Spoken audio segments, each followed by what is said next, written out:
పని చేస్తామంటే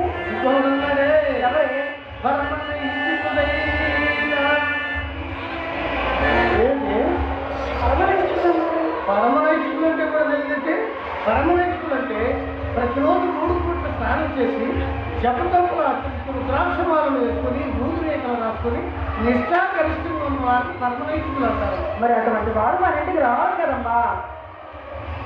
నా పిచ్చి తల్లి వారికే ఇప్పుడు 50 ఇష్టంగా ఉంది. అమ్మా అమ్మా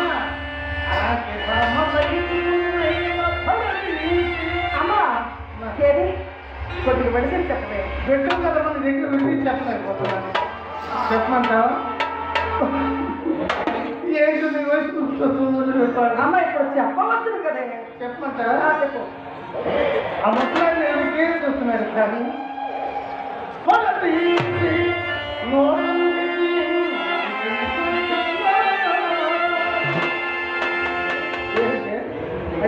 నేను తింటారే ఏంటి నేనంటే పచ్చిగా లెక్కలో రమ్మబడుతుంది. మరియు ఆ రోజులు అంటే నేను నివసంలో ఉన్న రోజుల్లో పదవి కోసం ప్రాంతాలైతే పైన స్వీట్లు దొరికేది.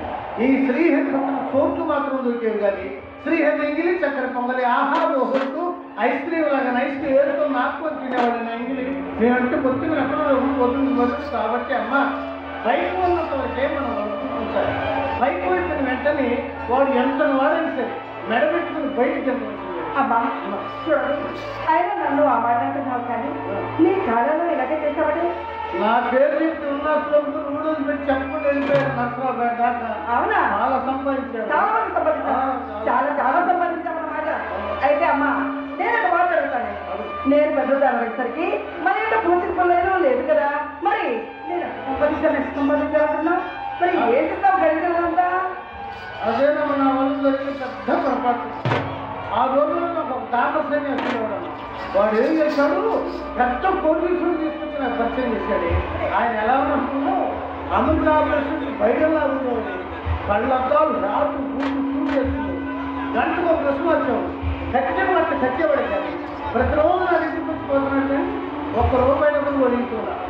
ఏమిటబ్బా ఇది పోలీసుడే గంటకు ప్రశ్న వస్తాడు కట్టిన బట్ట కట్టడం ₹1 డబ్బులు కొడి కూడా ఏంటని ఆయన గురించి ఊళ్ళో విచారించాను. అప్పుడు తెలిసింది అసలు వాడు ఇస్త్రీ షాప్ ఆపరేటర్ ఊళ్ళో ముద్దలన్నీ వేసుకుని చుట్టూ ఉంటుందో ఓటే వరకు వాడికే పాల్పడతారు.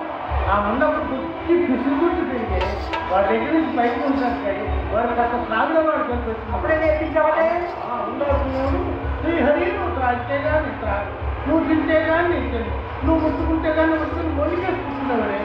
వాడి కోసం అంత చూసుకున్నానమ్మా. ఏం లేదమ్మా. ముందు 3వ రూపాయలు బిగిన్ చేశాను. ఆ తర్వాత క్లాసు వచ్చిపోయింది. ఆ పైన చేస్తారు ఆ పైన వచ్చిపోయిందమ్మా. వాళ్ళని వదిలిపెట్టిపోయినా వాడి కోసం నేను త్రాగుడు మాత్రం నన్ను వదిలిపెట్టుకోలేదు. నేను సంపాదించినంతా ఇలానే పోయింది. అమ్మా అమ్మా చూడండి, వయసులో ఎంత గడిచినడు స్వాతంత్రం వచ్చేసరికి మన ఇంట పూర్ణ బుడ్డ ఉండరాదని మన కుటుంబంలో ఎక్కువ చెప్పలేదు కదా. ఎవరు చెప్పారు? ఆ కుటుంబం చెప్తున్నా కూడా చెప్తున్నా. ఆ మేనక్ష చెప్పిందా సామర్థ్యం చెప్పింది చెప్తారే. ఇప్పుడు ఆడిగా ఉన్నారంటే మా కాలంలో మేము ఇలా అర్థాలు చెప్పుకునే వాళ్ళనే కదా. ఎవరు తెలుసులు ఎదురుబట్టి ఎలా బతుకునేవాళ్ళం. ఏం చూపమన్నా బాగున్నారా, పిల్లలు బాగున్నారా, ఇల్లు కట్టుకున్నారా, అన్నీ బాగున్నారా, ఇలా చదువుకునేవాళ్ళు అప్పుడు. మరి ఇప్పుడు వాళ్ళు అలా కదమ్మా. ఎవరో తెలుసు ఎదురుకుంటే ఏం అవసరమా చెత్త ఆపరేషన్ అయిందా ఎక్కడ చెప్తున్నా మనసులో బిడ్డ చెప్తుంది. ఎందుకమ్మా 6 భాగం చేస్తున్నారు. కొత్త పిల్లడు చెప్పేసి మీకు ఏం తెలియదు. నేను ఇక్కడనే చెప్తున్నా 3 నెలలు తగ్గింది కొత్తలు సరే కానీ అన్నీ బాగున్నారా? మంచి మాట. ఆయన ఎత్తున్నాడు ఏనవడే ఈయన ఇంకొక ఆయనమ్మా ఇలా పట్టుకుంటున్నాడమ్మా. అప్పటి ఇంట్లో వయసు వాళ్ళు రావాలని వాడి కాకపోతే వాడి పేరు పువ్వులే చూసేవాడు. సంగతి ఏమని చెప్పేదమ్మా, అబ్బాస్ కట్టింగ్ అంతా క్లీన్ కానీ చెప్తారు. ఆడవారి ఆకారం కనిపిస్తారే మొత్తం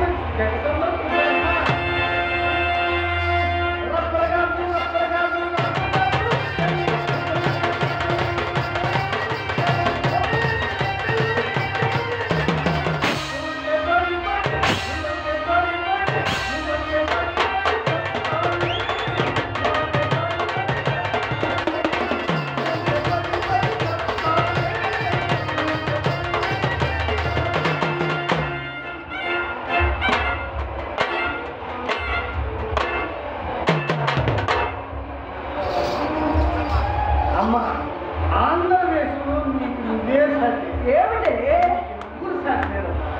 ఏం లేదమ్మా, ఇక్కడి నుంచి ఇట్టే కలుస్తున్నా కానీ ఇక్కడి నుంచి ఇచ్చే వాళ్ళు తెలియగలరాలి కాబట్టి ఆ శాపం అమ్మలు సరే కానీ అబ్బాయి అబ్బాయి ఎవరే అదే అందులో శంకర అబ్బాయి ఆ గాలి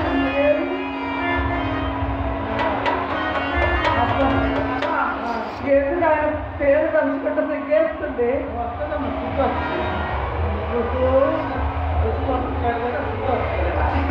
అమ్మా మరి ఎవరిలో అప్పడినారు